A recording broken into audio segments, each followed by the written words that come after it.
Konnichiwa. Welcome to the Jandals in Japan podcast.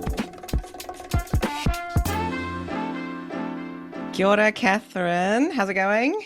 Konnichiwa, Jane. All going well. Are you as excited as I am about what's happening? Yeah. Wow. This week, we've got the All Blacks in town playing the Brave Blossoms at the Olympic Stadium. Wow. I'm so excited to go into this blimmin' Olympic Stadium that we were all locked out of during the Olympics. We only saw, you and I saw it from the outside, right? From the we outside, were like hanging heard around. the inside, heard what was going on, but we could not get inside. Yeah. And so the All Blacks are coming to Japan. This is amazing. It has been quite tricky to get tickets. I know a lot of people have missed out and really disappointed. We will do you proud. We are going to cheer for the All Blacks, do our best. On the day. We made a few cheers for Japan as well, of course. Yeah, we can't wait, and it's great to see them coming in through Japan on their way up to their Northern Hemisphere tour in Europe. So I think it's going to be just a great warm-up. It's going to be a fun match, and it's always camaraderie, right, with the two teams. They love each other, and they've played again, in previous games. So we can't wait to be there in the stadium, in the stand, watching this game live. It's going to be awesome. Well, you've done this before. This is my first time. That is the amazing thing, right? This is so time to see an All Blacks game, yeah? First time seeing an All Blacks game live, yes. Whoa. I have spent many Saturday afternoons on the sofa with my dad watching rugby, but to actually see a game like that, I don't think even my dad ever got to see one. So there we go. I'm making history here. Very exciting. We don't really do these things unless we're sort of able to by way of someone giving you tickets or there's an occasion that brings you there. I remember back in New Zealand, my first game going to what was Lancaster Park in Christchurch before it got dismantled in the earthquake, but sitting in the stadium watching the Blues play. And I thought, wow, this is my first live rugby match, and that was when I was perhaps 24 or something, 5. I'd have done the same as you, watched rugby on TV with Dad and my brothers, but never actually been to a game. It was fun. Such a different experience. You're going to absolutely love it. I went to the Highlanders in Dunedin, right? The Highlanders game, and I was like, where's the replays? And I was like, oh, okay, there are no replays. You actually have to watch. Anyway, we digress. Yeah, where's the replay? Here we go. Yes. So we're looking forward to that. And I think there may be a few foreigners in town. There probably will be a few Kiwis coming in this week who are going to the game, I imagine. Real hardcore All Blacks followers always get a ticket to Japan. And now, we're so lucky that on the 11th of October, Japan graciously has opened up all the gates to come in, and we have now free flow. As long as you've got your PCR test or you're triple vaccinated, you can come into Japan. So it's fantastic to see the slight, at least I would say slight uptick in people around town. Yeah, I heard from someone who entered recently that they just walked around and the airport, like normally you would go through about 20 different stations and show you bits of paper and that's right, all this sort of stuff. They walked around the airport and showed their screen up their smartphone, which had the SOS app. Yeah, and it's like green or blue or a certain color, and they just showed that as they walked around. And she said they were out in no time, and she just felt really weird to have such a smooth entry. So I'm glad to hear that it's sort of working, because it always was that. So the naturally going back to that almost feels a little bit as long as you've got discombobulated, if that's the word, right? That it's gone back. Yeah, going back to the old way, but just show your screen as you walk around. So make sure you've done that you've signed up with the app before you get on your plane, because otherwise you won't get in. Anyway. Yeah, and I do know a New Zealander who came in on the day the doors opened, and he also mentioned that not having that app loaded was a little bit tricky when not having it and people not really knowing that it had to be done or how to do it, even from New Zealand side. So especially coming from somewhere like Wellington, where it's not an Auckland, a departure city, it was harder to get the intel on that. So do look into those apps and make sure that you've got that particular app loaded and all your details in there. So it'll make it even easier when you come into Narita. And again, things may change. They may destroy the app and you don't have to do that. But right now, that's what you need to have in your pocket. Yeah, so my mum's coming. Yay! Yes. Won't be long as she'll be here. Yay. So very excited. And things are just generally warming up in Japan, aren't they, Jane? Like, I've seen on Mm. festivals and things are going on. You were at one recently, weren't you? Yeah, I was at a traditional festival being held at a Shinto shrine that's been around for 1,200 years, apparently, this history. Wow. And it's in this Wow. little mountain town. Wow. And I think they're sort of struggling with depopulation, Mm. and so they need people to help out for their festivals, which involve a lot of people, like 100 people are needed, and 100 like healthy, strong people to take part in this shrine and carry the god around town, take it for a spin in this little, it's a portable shrine around town, which weighs quite a lot. You're dragging this shrine up and down stairs and along the road, and they block all the traffic, and then you come across power lines and you have to hold the shrine lower so that you can go in the power lines without getting electrocuted, all these things.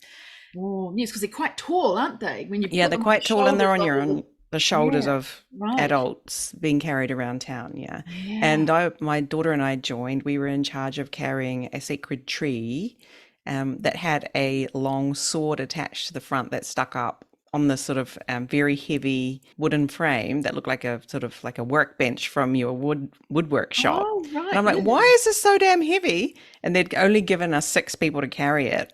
And we were all looking at each other going, this is impossible. We are not going to be able to carry this. What are we going to do? It was my daughter and I and 4 judo members from the University Judo Club all looking at each other going, help. Even the judo members thinking Yeah, that? Wow. they were not that big. They were like pretty lightweight ones. Actually, I was like, give us some of your like heavyweight, heavy Q weight people.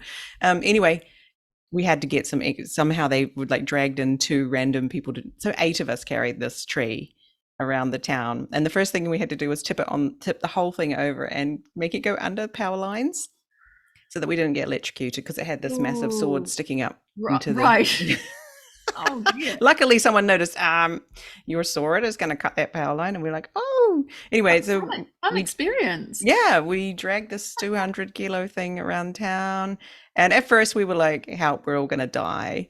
And then after a while, we're like, oh no, we'll be all right as long as we just get to the end. So we did it, and we started to sort of laugh and have fun. And at the end of it, like at the start, my daughter was like, you could see on her face just not having fun. But at the end, she was like, that was so much fun. I want to come back next Good. year. Oh, And I was like, good. oh, great. Yeah. But the thing that is very interesting about these festivals is the element of danger in a country where Mm, safety, as we mm, have seen, safety and being mm. cautious is so important, and everything happens very carefully. And if you come here, you will see warning signs everywhere on everything. Don't climb on this, don't climb on that.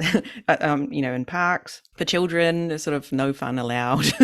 There was all these rules. Mm. um, that you would carry this shrine down this incredibly steep stairs that look like Oh, yes. you like are just imagining 30 people in a 200-kilo shrine tumbling down the stairs, or Ooh. something. And that Oh, is what happens in Japanese festivals. They're risky and dangerous, and it's exciting. And I yeah. think that's kind of It's a why thrill. people sign up for it, actually. You think And of F1, that's the same. People racing, going around track. The car could come off the track. mm, But it's so mm, exciting to be there. So it's yeah. like at a There's an festival in Japan. element of excitement to it. So, yeah, if you are coming to Japan and you have a chance to see one of these festivals, definitely get on the parade route and have a look and see what they're doing.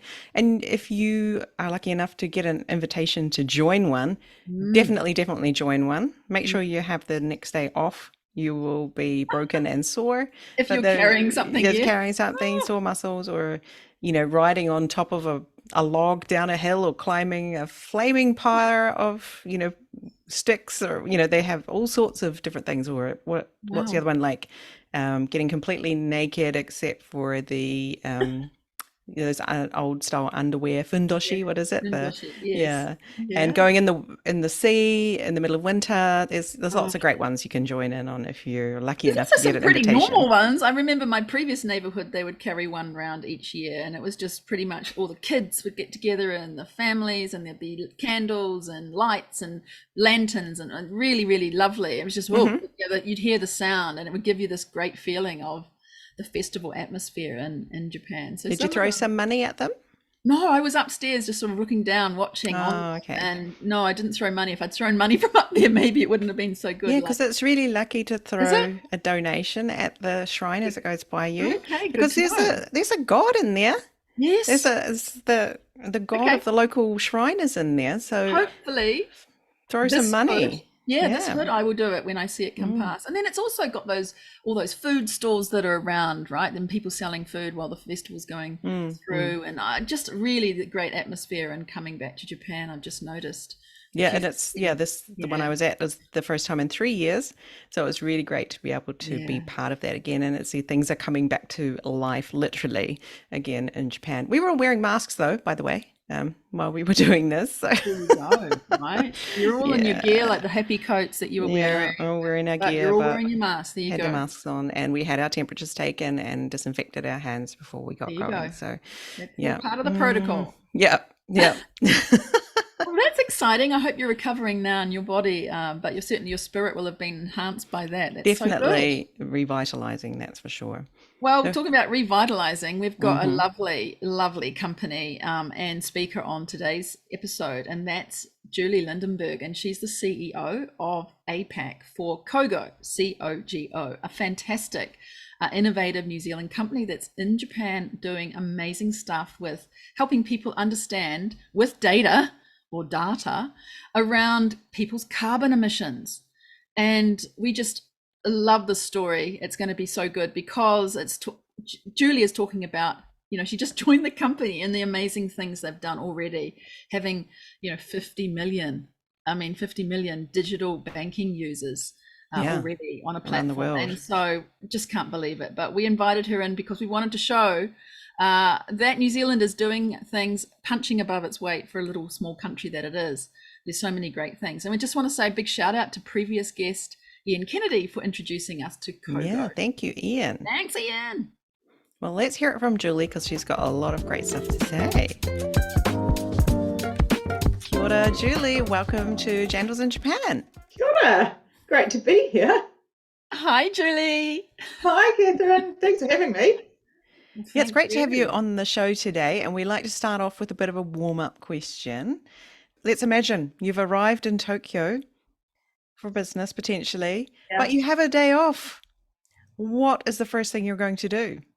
Well, I've not been to Japan, so it feels like there could be so many things that I could do on that bucket list. I actually think one of the first things I would do would just be stand in the street and just absorb everything that's going on around me, like just to feel the culture and the feelings and the environment around me. I think my family would be very disappointed if I didn't go and visit Disneyland. But whether that would be the one thing that I would do, Maybe not sure. the first thing, right? Yeah. It might not be the first thing that I do. And I'd obviously have to go visit staff that are in Japan as well. Yeah. Make that connection, feel like part of the family and the community. It's interesting that, you just go and stand in the street. Yeah. That's fantastic. Yeah, well, absolutely great idea. I mean, people go and do all kinds of things in Tokyo. I mean, one of the places I took my mum and dad was to the scrambled, Shibuya. The Shibuya, where there's 5 streets that all meet, and there's a massive amount of people crossing at the same time. And I took them up to the cafe so they could look down on seeing these swarms of people crossing and not banging into each other as they cross. They love that. But I love your idea of just standing there and taking it all in. Wow. Yeah, well, it sounds like I need to stand in the scramble. Well, maybe to the side a little bit. Get a photo there too. Lots of people do. Yeah, when I visit Tokyo, I sometimes take pictures of what I'm sort of walking past and send it to my friends in New Zealand, and they're like, "Wow, is that what Tokyo looks like?" And I'm like, "Yeah, it does look like this actually." So because it's quite normal for us, isn't it, Catherine? We just sort of don't really notice it. So used to it, yeah. And you would just see how many people are on their devices, how many sort of their fashion is, what they're eating, because they used to not walk and eat, but now a lot of Japanese people walk and eat. So interesting, actually, like see what people are eating. We at Cogo are a bit of a global community, and I was away for the weekend, and I was posting some photos on our Slack channel, and then I was like, I actually need to describe where in New Zealand I am, because I'm like, I just assume that everybody knows where I am, and I'm like, actually nobody knows where Waiheke, not everyone knows where Waiheke Island is, and I need to explain that to them. So it's similar to what you're saying, right? You're just so used to it, you don't even think about it. That's so true, but you'll make us homesick with Waiheke Island right now. So. Well, I won't share the photos then. No, please do. But we've heard so much, from our Jandals guests about the things that you're doing and what you're up to in Japan. And it's so exciting. And most people here talk about the importance, right, of bringing a solution to people in Japan, right? Bringing a solution to the customers or the clients that you're working with in Japan and making their problem go away or making it easier for them. And we know that Cogo is doing this. So we really wanted to have you, Julie Lindenberg, CEO for APAC for Cogo, on the show today.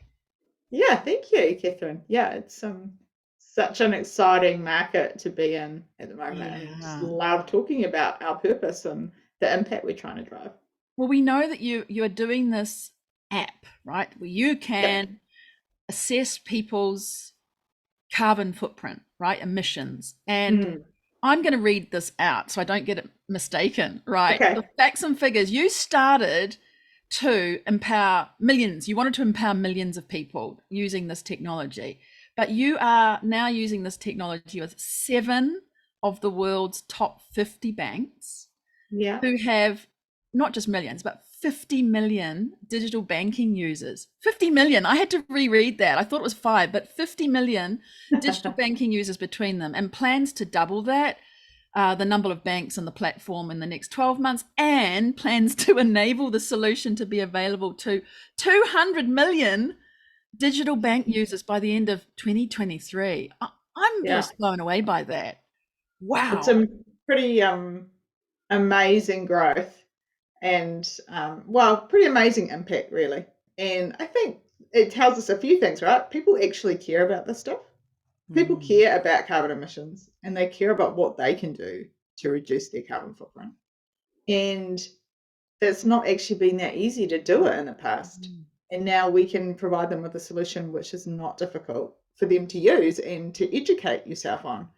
I mean, before I started at Cogo, I think I would, someone said to me, well, Julie, what's your carbon footprint? I'd be like, I don't know, like how do I even go about working out what that is? And like, I buy eco products, is that good?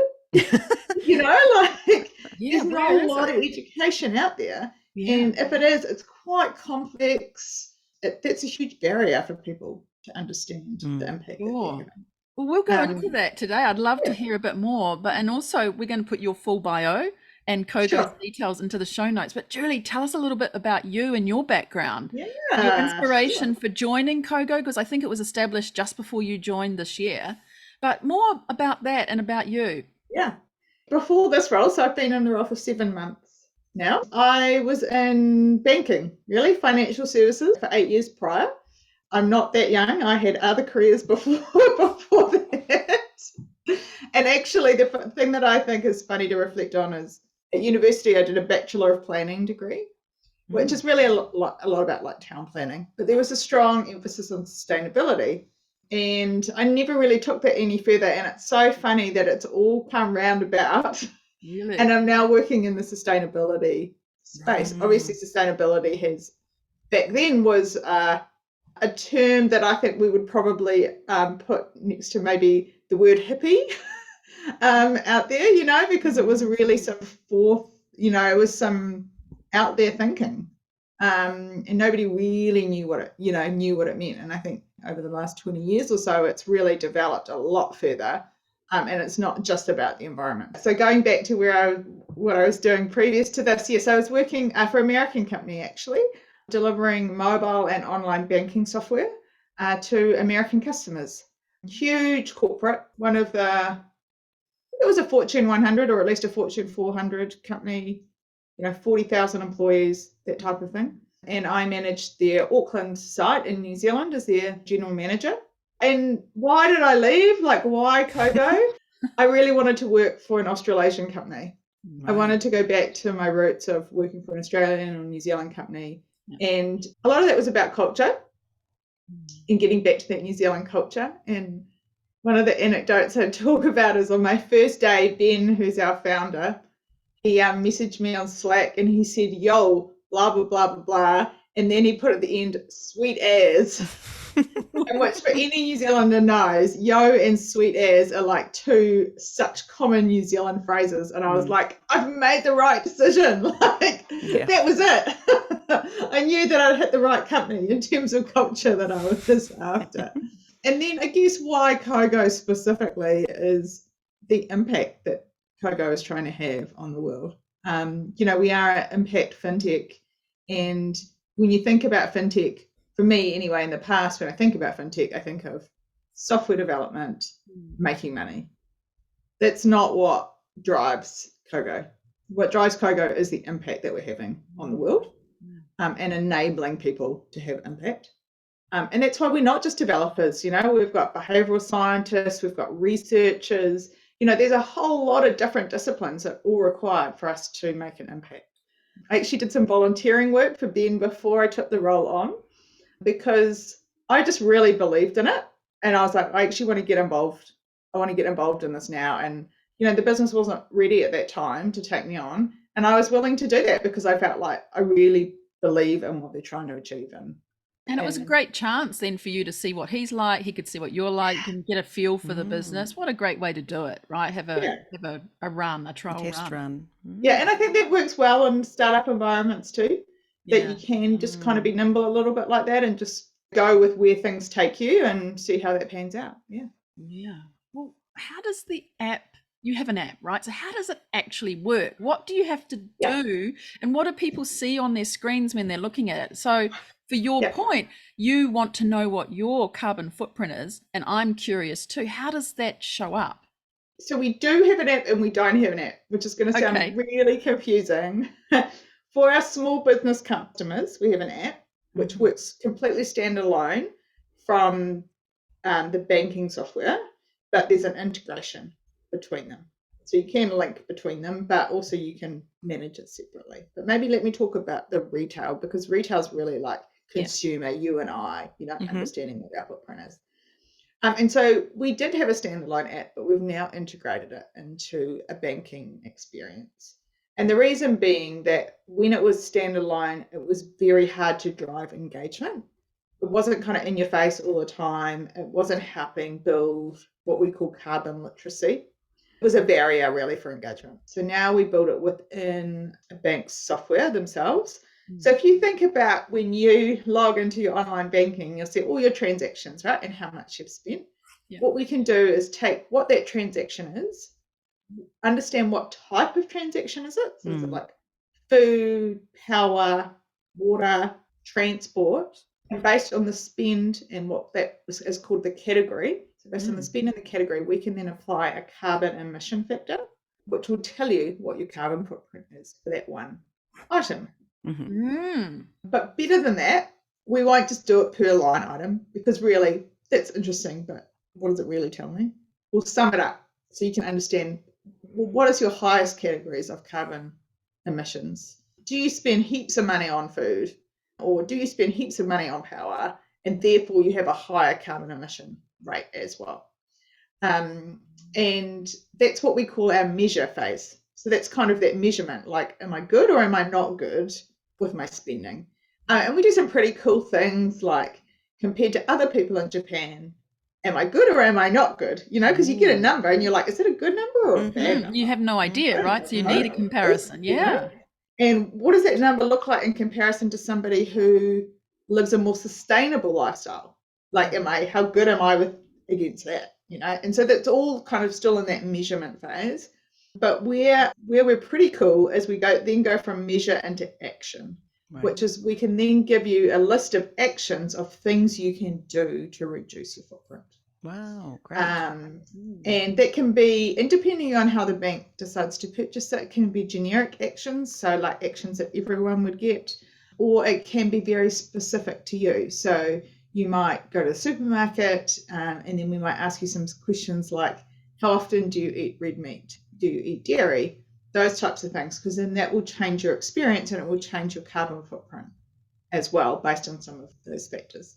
So we can get pretty clever, but not all banks want to get that level first. They want to kind of just have a first base level of understanding for their customers, because it's a new experience for people. It's a new way of thinking, and I always say, don't overcomplicate it to begin with. Try and make it as simple as you can for people, because then they're going to have a much better understanding before you start bringing in like enhanced features around. And have fun doing it, right? You want to enjoy it and get like, a bit curious about it, and get sort of interested through that kind of channel as well. Yeah. Like the interest curiosity channel. Yeah, and ultimately what we're trying to do is increase people's carbon literacy. That's what we refer to it as.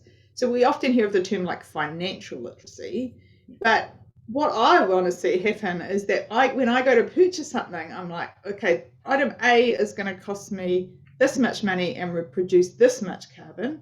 Item B is more expensive, but it's got a lower carbon footprint. Financially, can I afford that lower carbon footprint item? Actually, yeah, maybe I can. So I'll make a decision based on both my financial literacy and my carbon literacy. And the two should really go hand in hand. It shouldn't just be about how much money have I got in my bank account. It should be that and what impact is that having on the environment. Are there any banks that are using this in New Zealand at the moment, or is that we can name? Like if the average New Zealander might be able to be using this and not realise? So we've just launched our business carbon manager, which is for small businesses, with Kiwi Bank last month in September. They're our first New Zealand company to go live with our software, and they're also the first in the world to go live with our business carbon software from a bank perspective, which is exciting for us. Nice that you started in New Zealand for that. That's amazing. It's great. Isn't that cool? Yeah, it's good. And it makes me laugh a little bit. Makes me laugh, kind of is a little bit sad that I manage the APAC region and we don't have any other New Zealand implementations. We've got them all around the world, but New Zealand has not taken it on quite as quickly as other areas of the world. But we'll get there. Why do you think that is? Is it just a take up? There's busy doing other things. What is it? I think there's two things. Like Europe is very far ahead, and that's because they've got a lot more regulation in place around carbon emissions. So they're much more motivated to make change. Whereas, New Zealand doesn't have that. They're kind of doing it more out of goodwill, I guess, rather than out of need from a regulation perspective. Also, I think, what we're hearing a lot from New Zealand banks is that they need to do some work internally on their own back ends in terms of what their software house looks like and the software that they're running on. And until they do that, then it's very hard to integrate with us. So they're doing a lot of kind of behind the scenes work at the moment. Interesting. I have a bank account in Europe, in Sweden of all places, and it tells you where you spent your money, that this is how much money you spent on food, this is how much you spent on entertainment. And I was like, wow. But now I see, it could easily tell you what your carbon footprint is. Footprint is off that. Based on that, now that how you've just explained it. So it's very interesting. And then you're also working with banks, or at least one bank in Japan, because I know that it's been published that you were one of the 6 recipients of this amazing green finance subsidy from the Tokyo Metropolitan Government. Yeah, very privileged. Right. And there are only 6 companies in the world got that, and you're the only New Zealand company that got it. And I know you've been collaborating here. And so how do you get the subsidy, and how's it working that's enabled you to now set up in Japan and work with a bank here, a mega bank, shall we say, too? Yeah, we feel very fortunate to receive Tokyo Metropolitan Grant. It really has accelerated our plans to move into Japan. So I think, a company always has a strategic roadmap of like, what are the areas that they want to move into in the world. We're still a startup. We don't have like unlimited resources in terms of where we go. So we make strategic decisions.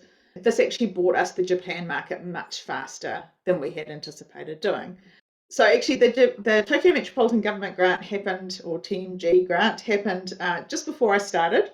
But what essentially we had to explain what it was we were doing and how we could enable consumers and small businesses. Actually, it was more the consumer side at that point because we hadn't launched our small business offering. How we could enable consumers to understand more around their carbon footprint. It's a 3-year grant, and it has enabled us to do things like hire our first staff member, I'll make a plug now. We're going to start hiring a salesperson dedicated to Japan in the next month or so. So anyone who's interested, make sure you follow the Cogo website for vacancies. So it means we get to hire that person. We've now got an office in Tokyo, and we get funding for things like some consultation type work. And we're using part of that. This is actually quite exciting. We're going to use part of that for a piece of research that we're going to do in Japan around people's behavior and thinking around sustainability and the role that they see of banks and helping them understand their footprint, which we understand is probably the first piece of research that's been done in the Japanese market around this. So we're quite excited about when that piece kicks off and the output that will produce. And we see that as a really great leverage for people to realise that we are thought leaders in this space, and that, we might be a dot on the world map, but actually we produce some pretty cool things, and that you should be listening to and understanding, what it is we have to say. And we're hoping that will be an avenue in which more Japanese banks will speak to us as well to start to understand this thought leadership in this space. That when you're breaking into a new market, sometimes it is challenging around like we believe in it, but do the people of that country believe in it? And getting some research done to help with that thinking goes a long way. And we're hoping that it will lead to people not just wanting to do proof of concepts with us, but actually just move straight into, a yearly or 2 yearly deal, because they can see that there is demand out there. And we believe that there is, but we want to prove that in some research. Yeah, and Japan has so many banks, has the mega banks, but also there's regional banks, right? And they have names like Tomato Bank down in Okayama, and these sort of interesting named banks, and there's so many of them that I think there's real potential, right? Once you've got that with one of the leading banks, then it's easier for others to see, because Japan likes to, in a way, right, Jane, follow a trend. So if someone's doing it, then others will be on there pretty quickly too. I want to see some proof of concept, that's for sure. Yeah, we have seen that in the Australian market. One Commonwealth Bank has led it in the space, and now we're starting to see other banks are following their footsteps. And it's our belief that this will become like table stakes. We expect that every bank will end up having this, and it will be, in a banking environment. I think for consumer banking too, it's hard to differentiate yourself in the market, and this is one way that banks can start differentiating themselves, and it's about aligning with actually something that's really purposeful and aligns with people's values as well. Yeah, it's good to hear this because it's quite a disruptor. I mean, Japan's very traditional in its banking, and so this is really going to shake things up in a really good way, I think.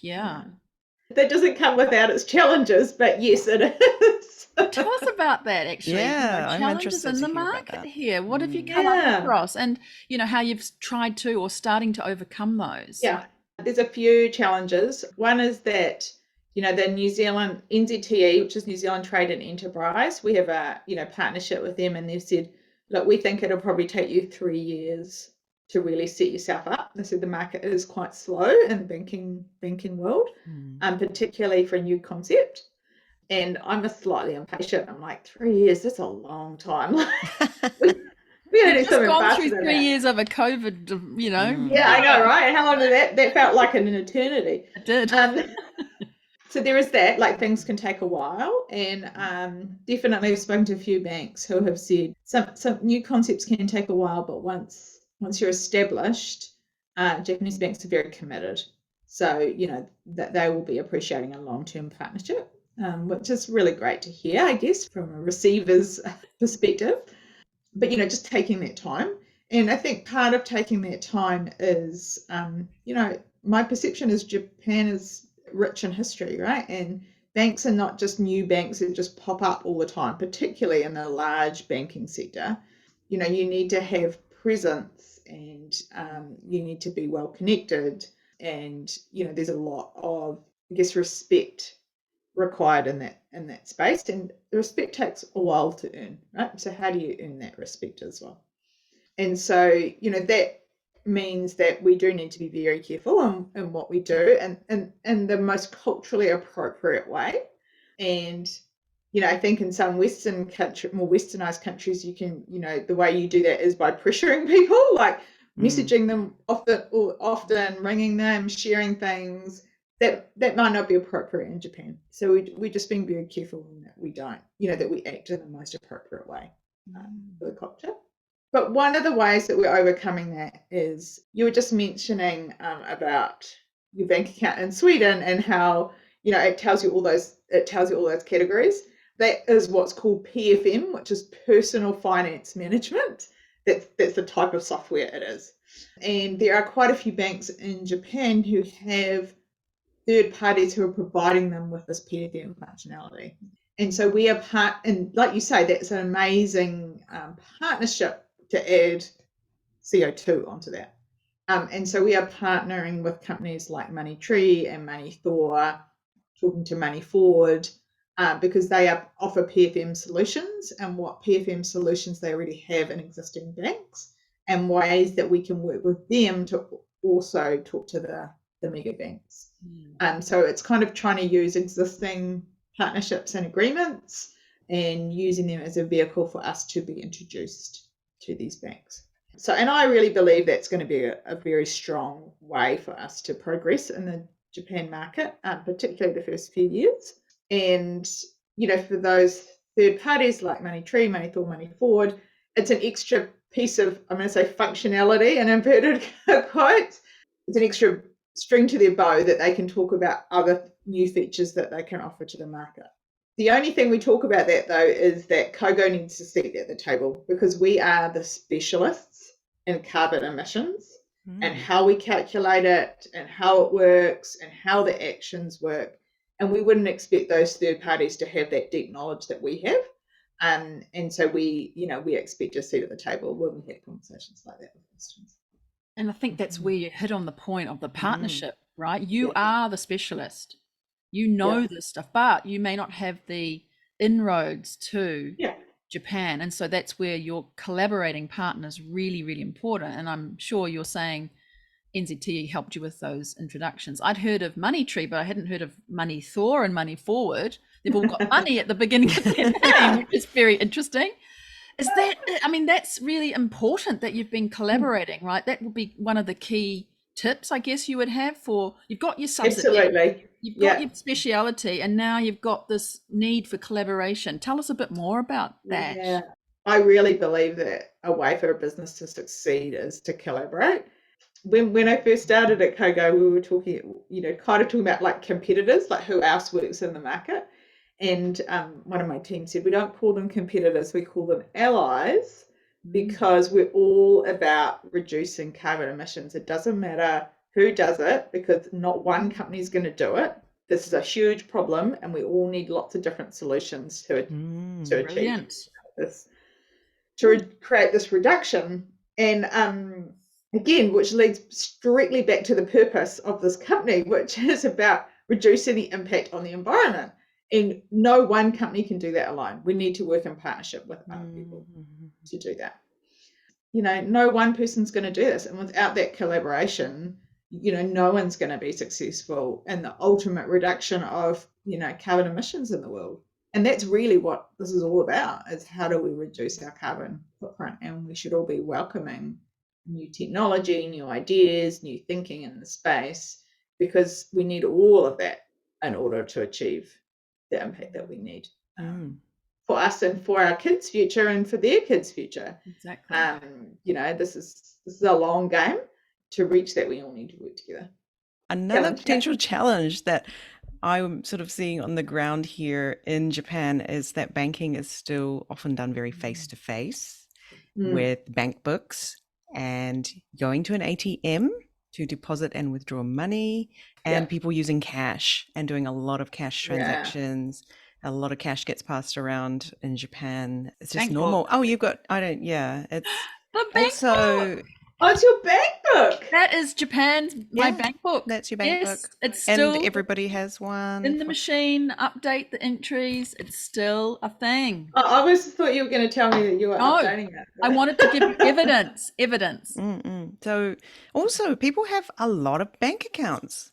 So they might have one bank account for their salary, another bank account, like because the company refuses to pay salary into any bank account except for the local bank because they're supporting the local bank. Right. But actually they do most of their banking from a different bank. It's very sort of muddled kind of way to do banking, I feel, compared to how you might do banking in New Zealand, with your one, maybe two bank accounts, two banks that you might use. Yeah. How do you see Cogo being able to work with this sort of environment? But the other challenge we hear is people using credit cards a lot, and credit cards which aren't actually linked to their bank account. So they're like credit card, separate credit card entities. Oh, yes, definitely. Right? Whereas you don't have that so much in New Zealand. Yeah. They're all linked to entities. Yeah, and so I think, that is obviously a challenge that we're trying to work through. There's kind of different solutions for those problems depending upon what it is. Like this whole, cash out system, that's a lot about like when that comes through on your banking transaction of cash out, like how do you want to categorize it? What makes sense? Can you split that out into different categories? Like you might get, I'm going to use a New Zealand example because I'm probably better at explaining that. But you might get cash out every week because you spend $100 on petrol, you aim to spend $200 on food, and then you have some, play money, which might just be, I don't know, shopping or something like that. So you might go, okay, well, in total, that's $400. Well, so you can go, okay, well, I'm going to split that $400 into $100 for petrol, $200 for food, $100 for, something else discretionary. But you just get it all out at once because it's easier, to run a cash system. So, we can do something like that, which is, allowing the end user to input around some of what that data is. We're definitely looking at, and we're doing this a lot actually for business customers, which is we can tell you what your footprint is for that bank account, but actually it's not just that bank account they want all the bank accounts that are associated with their business. So we're trying to create this like dashboard view, which brings up like all your bank accounts and what is your footprint associated with all of them. So I think the Japan market gives us an opportunity to be a bit more creative around, and that's one of the things about Kogo is that we're not just this like one cookie cutter solution. I think that's one of the great things about working for a startup is that you get to like work out like, is this strategically aligned? Yes, it is. Right, good. Like, how are we going to solve this problem then? And that's what we're all about is like, you can't expect every country is going to act the same way with their money, and you can't expect the solution to work every way. Like a great example of that is, I talked about emission factors. Our emission factors are based on each country. So our emission factors for New Zealand, so for petrol, would be different to the emission factors in Japan for petrol. And so we make sure that the emission factors are very specific per country, and the same with actions. So the actions that we take in New Zealand to reduce our footprint are likely very different from the actions that you would take in Japan to reduce your footprint. So we make sure that actions are very country specific as well. It seems easy until you start unpeeling the layer, seeing all these new nuances. But we always have to come back to our purpose, right? And our purpose is to reduce our footprint and, reduce the impact we're having on the environment. Japan's a huge market. You can't ignore that and say, well, actually our solution doesn't work for that country. We're just going to step away because that doesn't solve the climate crisis associated with Japan. And we need to all be looking at how do we reduce impact in many different ways.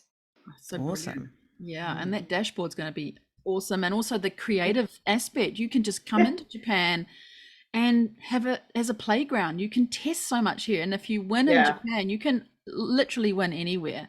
It's the best place for you to do that. Amazing. But you need people here too, right? So you've got your people on the ground. How did you find those people? Get them? Because you know you are all about culture. I know you talk a lot about culture in your company. So how did you find the cultural fit person in Japan? Yeah, we're a lot about culture, but for Japan, we're more than that. We're also about people who can be bilingual, speak good English as well as great Japanese.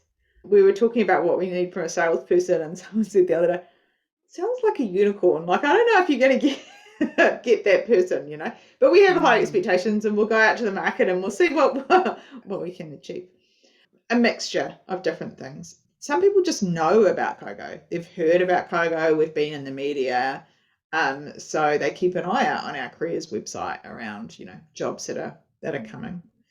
We've advertised through recruiters before as well, although we haven't had as much success through recruiters.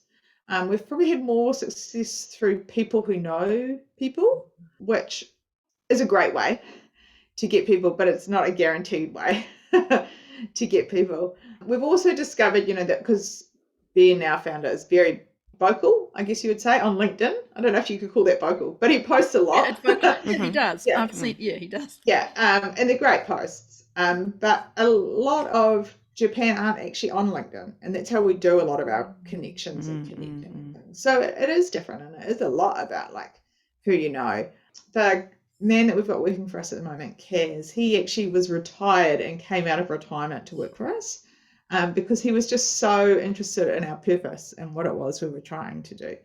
I mean, those are the gems that we love, because he's not doing it for the fame or the money. He's doing it for the love and the purpose of what it is we're trying to achieve. That's great. So that's pretty cool. And just through our recruitment in general around the world, there's some pretty cool things that the team ask, in interviews, which is like, where are you on your sustainability journey?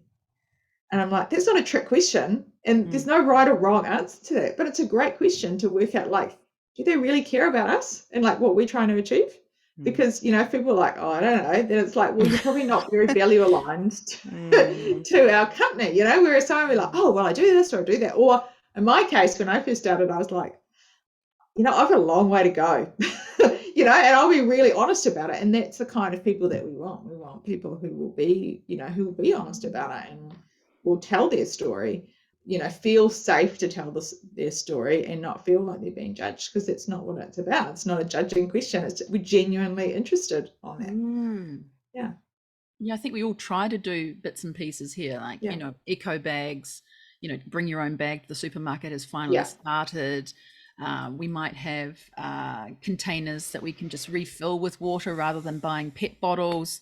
But in Japan, that's still a huge market, right? So breaking that down with that mentality and thinking differently, a different mindset around that is going to take a while. It is a different mindset. It's really interesting. When we talk about in general, like who adopts your software, who are the people who come back, generally we talk about, younger generation, millennials, that type of thing, who are more interested.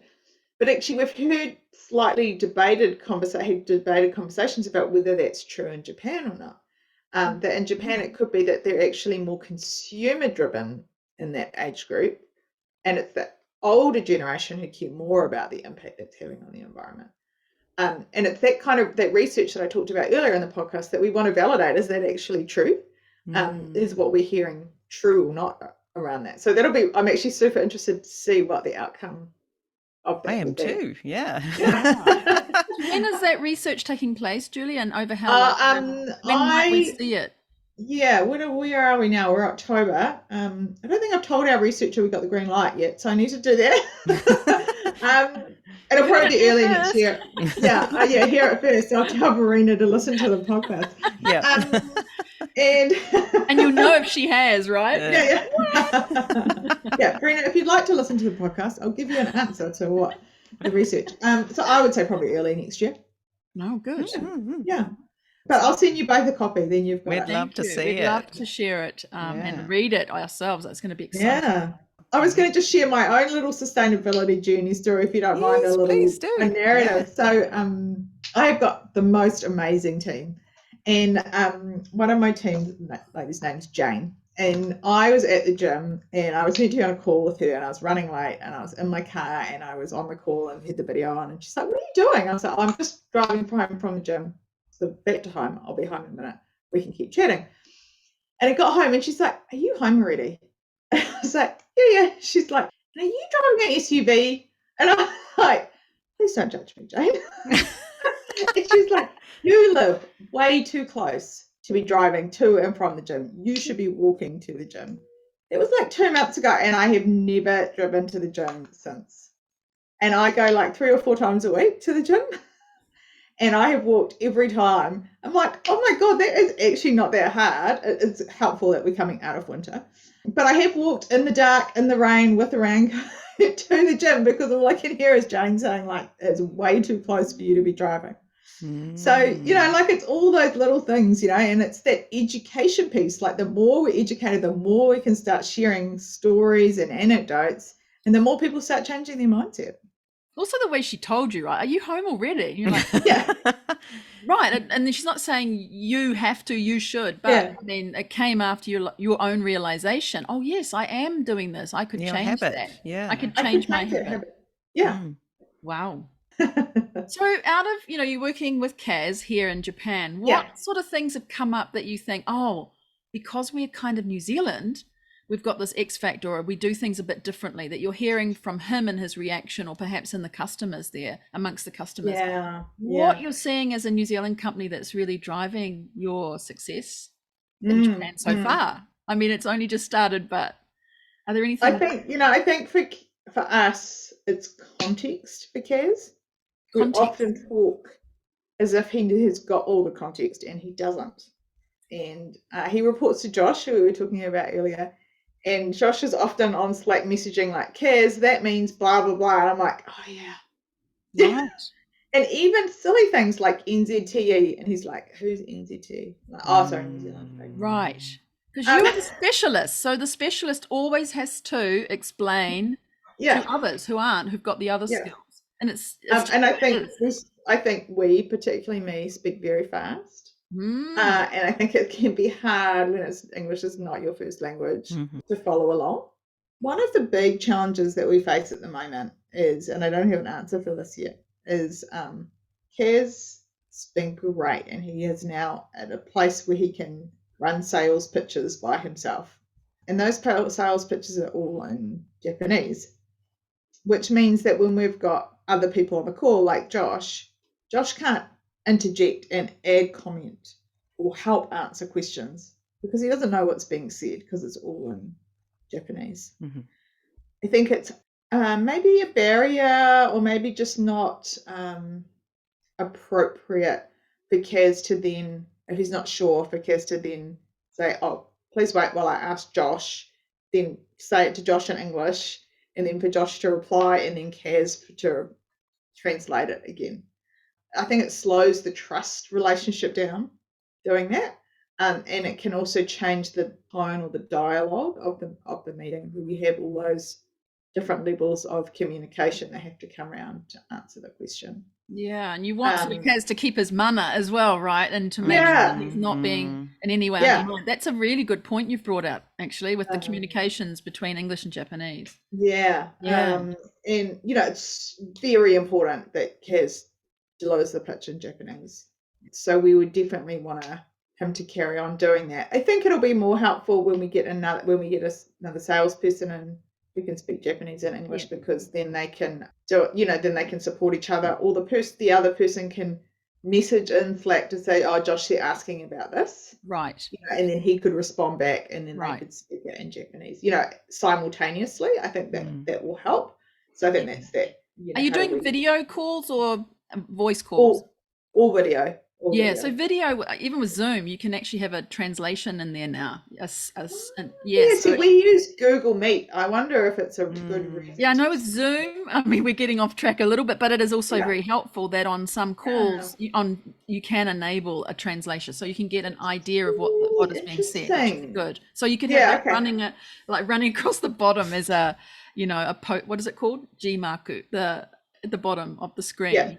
Subtitles. Gmaku subtitles. I knew what you mean. And I mean, there's a group in Japan, I see they use that, and they use it basically because a couple of people in the meeting are hard of hearing.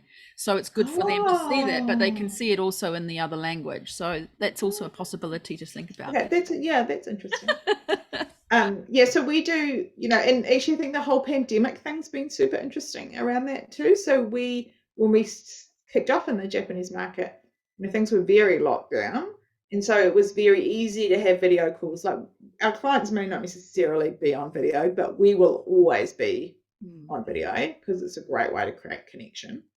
But now, as our countries start to open up a little bit more and it's going to become more acceptable to have face-to-face meetings, then I think having people on Zoom as well can become quite complicated maybe, or create an extra barrier. So there's a few things we definitely still need to work through in that space, and we just need to evolve as time goes on. Yeah.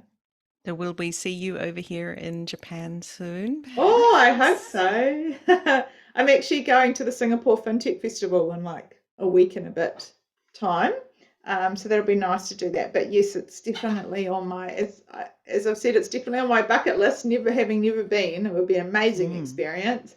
But also I think it helps build respect with clients and build presence and build face for me to be there. So either me or Ben, one of us will be there. Yeah. Oh, both of you. Yeah. That's a bit hard, I know, but we'd love to see you in market, and do tell us when you're here so we can look after you. Oh, I definitely will. Will.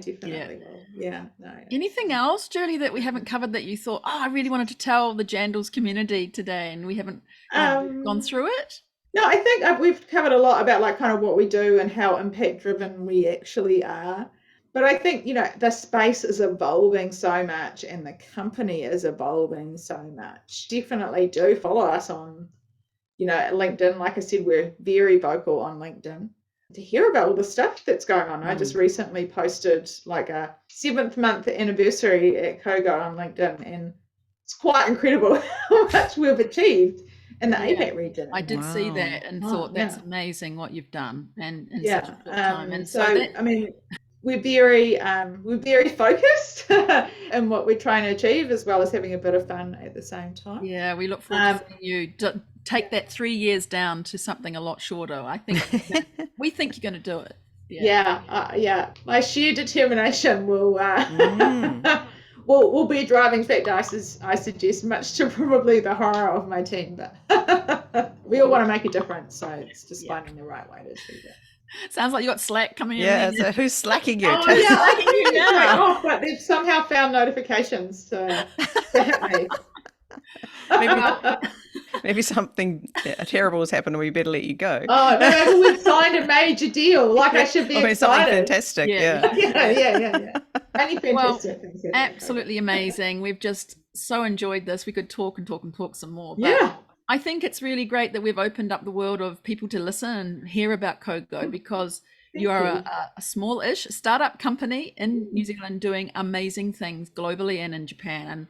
And we just want to say thank you and welcome to being a Jandal in Japan, a successful one. And we really look forward to hearing more about your journey in Japan. Thank you very much. I've really enjoyed our conversation. And when I come to Japan, I'm sure we will talk for hours and hours. We're going to have fun. Thanks. Thank you, Julie. Thank you. Wow, Catherine, that was a really great discussion with Julie from Cogo. Yeah. They're such a go-getter bunch of people, aren't they? Oh, they are. And I mean, it sounds like they're going about it in a culturally appropriate way, right? As well, yeah. Thought that out with not being pressurizing people, but approaching it in a way that aligns with their purpose, but also being culturally aware in Japan. Yes, it was good to hear that. It really was. Yeah, we can't always bring in our New Zealandness or our abrasiveness or our directness too much into Japan. It's sort of a way of managing that, right? That side of ourselves. And also we talked in the previous episodes about friendliness and not overdoing that side of things. So maybe they're going to be the leaders of managing both of those approaches in Japan. See how that works, because we are fairly spontaneous, I feel, New Zealanders compared to Japan, if we're going to generally compare things. Yeah. Things that we would think nothing of deciding for your average Japanese person or business take a lot longer to come around to. So you definitely need that patience. It will be a virtue. I love that they're an impact fintech, right? They're not there just for the money, but for the impact that they want to create. And it sounds like a super passionate bunch of people to be working with if you're interested in that position that they have going that she mentioned, or any further ones coming up. And I'm sure there'll be more coming up in the future. If you're listening to this a little bit later, check out their careers page on the Cogo website. Yeah, and I think that's right, that impact thing. It's two bits to it, right? That what impact they can have. And she also talked about enabling impact. And I love that, going beyond. And she made that really brilliant example of collaborators, right? And that the people who are supposedly competitors in this industry, in this space, are allies. Allies, yes. Wow, that was a big download. Yeah. Imagine if you use that allies framework to look at your entry into Japan. Who can I be an ally with, who potentially would be a competitor, but actually perhaps they were actually an ally and can help me, and we can help each other. And approaching in that way, pitching in that way, we would love to be, we see you as an ally. We'd love to collaborate with you in this way. We could see us working together. The sum of the two bits as a whole is better than the separate parts. Yeah. Growth for everyone. Yeah. And I think the other thing she mentioned about taking time in Japan, things take time, like that road map they've got for 3 years. She's going to do something about that. I really feel she's going so motivated. Yeah. It'd be interesting to see how it pans out. We'll check back in 3 years.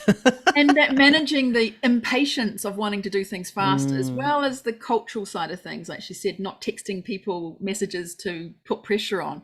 So I look forward to seeing Julie and how she's going to straddle that, vibe of both things. Put the pressure on, but not really put the pressure on in order to be getting things going with a more culturally appropriate way. I thought that was awesome. What a conversation. It's great to talk to them now as they're just launching into Japan, and we'll be able to watch their progress, hear their results from their research that they're doing, which sounds like it's going to be great as well. And follow the progress of a very innovative New Zealand company as it so there you go. The market. Woo. There you go. We're not only first. Clean, green, doing all that sort of thing. We are doing amazing, innovative things in a different space. Perhaps a lot of countries or a lot of people in Japan, or generally speaking, don't really know where New Zealand is, and coming in under the radar on these things. So that's part of our show, right, Jane, is to do this exact thing, is show the other innovation and amazing things that New Zealand companies are doing as Jandals in Japan.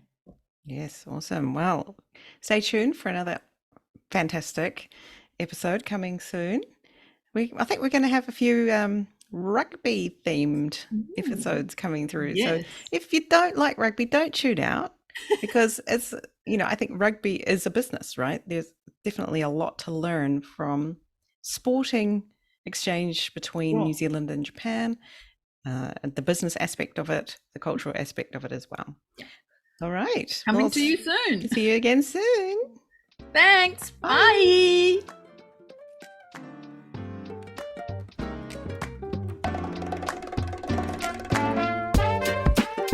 Thanks for listening. Make sure you check out our guests' links in the show notes. This podcast is brought to you today by Catherine O'Connell Law and Pod Launch with Jane. If you have a great story you think should be on the show, come and find us on LinkedIn or Instagram. We'd love to hear from you. See you next time. Mata ne!